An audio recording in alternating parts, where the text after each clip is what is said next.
সিদ্ধান্ত গ্ৰহণ কৰেছে ৰাজ্য সৰকাৰ, এখানে কি প্ৰকাশ কৰবে? এটা অসমৰ কাৰণে এটা দুৰ্ভাগ্যজনক কথা। কংগ্ৰেছ দলে ভালকে জানে যে বিজেপি সদায় সাম্প্ৰদায়িক ৰাজনীতি কৰে আৰু এই সাম্প্ৰদায়িক ৰাজনীতিত গো হত্যা বা কাউ স্লাটাৰ এইটো এটা ইম্পৰ্টেণ্ট ইছ্যু, যিটো দীৰ্ঘদিনে কংগ্ৰেছে খেলি আছে, বিভিন্ন ষ্টেটত খেলি আছে। আমাৰ অসমতো already Assam cattle preservation act 2021 already pass হৈছে, আইনত পাছ হৈছে, আইনত পৰিণত হৈছে। তাত গৰু কেনেকৈ কৰিব পাৰিব, কিমান গৰু, কোনটো গৰু মানে আমি এইটো খাব পাৰিব, কোনটো গৰু খোৱাৰ অনুপযোগী, এই সকলো কথা বিতৰণকৈ তাত দিয়া আছে। তাত পেনাল্টি কি হ'ব, আমাৰ ভেটেনেৰী অফিচে যদি ফিটনেছ দিব লাগিব, সকলো কথা বিৱৰণ লিখা আছে। কিন্তু বিজেপি কিহৰ কাৰণে এই গেমটো কংগ্ৰেছে খেলিলে মই বুজি নাপালোঁ।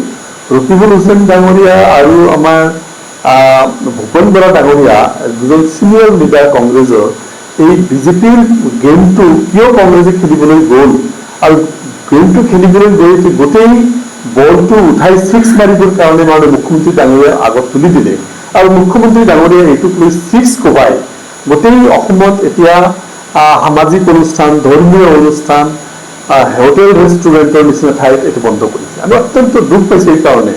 বিজেপিৰ কিছু দুমুখীয়া চৰিত্ৰ, কিছু দুমুখীয়া নীতি আছে। ভাৰতবৰ্ষত যদি চবতকৈ স্লাটাৰ হাউচ কেইটা চলি আছে, এইটো বিজেপিৰ শাসিত ৰাজ্যত চলি আছে। আৰু সেই বিজেপি শাসিত ৰাজ্যবিলাকত যিবিলাক কৰি আছে, গো হত্যা যিবিলাক কৰি আছে, স্লাটাৰ হাউচ যিবিলাক চলি আছে, বিজেপিৰ দিনত চলি আছে। আজি গোৱাত বিজেপি চৰকাৰ আছে, তাত কিন্তু গো হত্যা বন্ধ কৰিব পৰা নাই, তাত কিন্তু গো হত্যা চলি আছে। ভাৰতবৰ্ষৰ মোষ্ট অফ দ্য 5 ষ্টাৰ হোটেলত গৰু মাংস পোৱা যায়। আজি ইণ্টাৰনেশ্যনেল খেলসমূহত গৰু মাংস পোৱা যায়। আজি কেৰালাত বিজেপি জিকাৰ পিছত তাত গৰু মাংস দি ভোজ দিয়া হয়। শ্বিলঙত আমাৰ মাননীয় প্ৰধানমন্ত্ৰী ডাঙৰীয়াই প্ৰগ্ৰাম কৰি যোৱাৰ পিছত ৰাতি গৰু মাংসৰে ভোজ হয়। এইবিলাক কথা আমি বিভিন্ন মিডিয়াৰ জৰিয়তে পাই থাকোঁ। ঠিক তেনেকুৱা এটা অৱস্থাত অসমত 40% মুছলমান মানুহ আৰু উত্তৰ পূৰ্বাঞ্চলৰ বাকী ৰাজ্যসমূহত আমি দেখিছোঁ যে খ্ৰীষ্টান মানুহ এইবিলাকত গৰু মাংস ভক্ষণ কৰে বা গৰু মাংস খায়।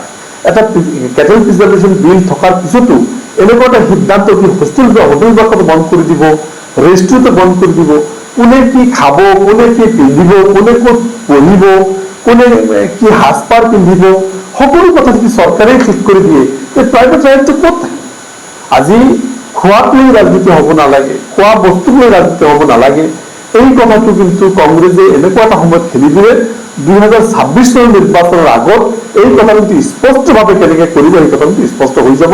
আৰু মই ভাবোঁ এই গেমটো কংগ্ৰেছে ইচ্ছাকৃতভাৱে খেলি বিজেপিৰ সন্মুখত তুলি দিছে নেকি, ইয়াৰ কিন্তু ৰেছপনচিবিলিটি বহুতখিনি কংগ্ৰেছে ল'ব লাগিব।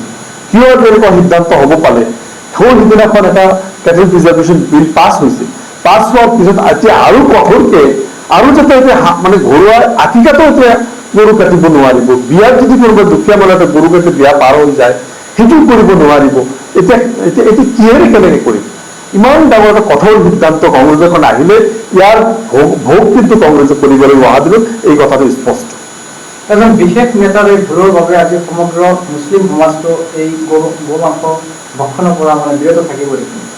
কেনেকুৱা প্ৰভাৱ পৰিব? ৰকিবুল হুছেইন ডাঙৰীয়াই তেখেতক লৰাক জিকোৱাৰ কাৰণে যিটো ফৰ্মুলা লৈছিলে, ভূপেন বৰা ডাঙৰীয়া APCCৰ প্ৰেচিডেণ্ট হৈ এজন সনাতনী মানুহ হৈ এনেকুৱা বক্তব্য দি আজি এটা উত্তপ্ত পৰিৱেশ সৃষ্টি কৰি গোটেই মুছলিম সম্প্ৰদায়ৰ, খ্ৰীষ্টান সম্প্ৰদায়ক এই তেখেতসকলক গোভক্ষণৰ কথাটো বন্ধ কৰাৰ যিটো প্ৰক্ৰিয়া, এই প্ৰক্ৰিয়া যদি কিন্তু সহজতে আমি দেখিছোঁ যে অসমৰ মুছলিম সম্প্ৰদায়ৰ প্ৰায় 40% মানুহক কিন্তু আজি নাকি লগোৱা হ'ল। ইয়াৰ কাৰণে দায়ী কিন্তু ইয়াৰ কাৰণে ভগৱন্তটো কংগ্ৰেছে ভুগিব। কংগ্ৰেছে বিভিন্ন সময়ত বিভিন্ন যিবিলাক কৰিছে, এইবিলাক বিল যেতিয়া আহিছিল তেতিয়াও তেখেতলোকক মই অনুৰোধ থকা দেখিছিলোঁ। আমি চিঞৰ প্ৰতিবাদ কৰিছিলোঁ, আমি সদনৰ ভিতৰে বাহিৰে প্ৰতিবাদ কৰিছিলোঁ, জিলাই জিলাই প্ৰতিবাদ কৰিছিলোঁ, আৰু আজি যিখিনি চলি আছিল সেইখিনিয়ে বন্ধ হ'ল, তাৰ কাৰণে কিন্তু কংগ্ৰেছ দায়ী হ'ব।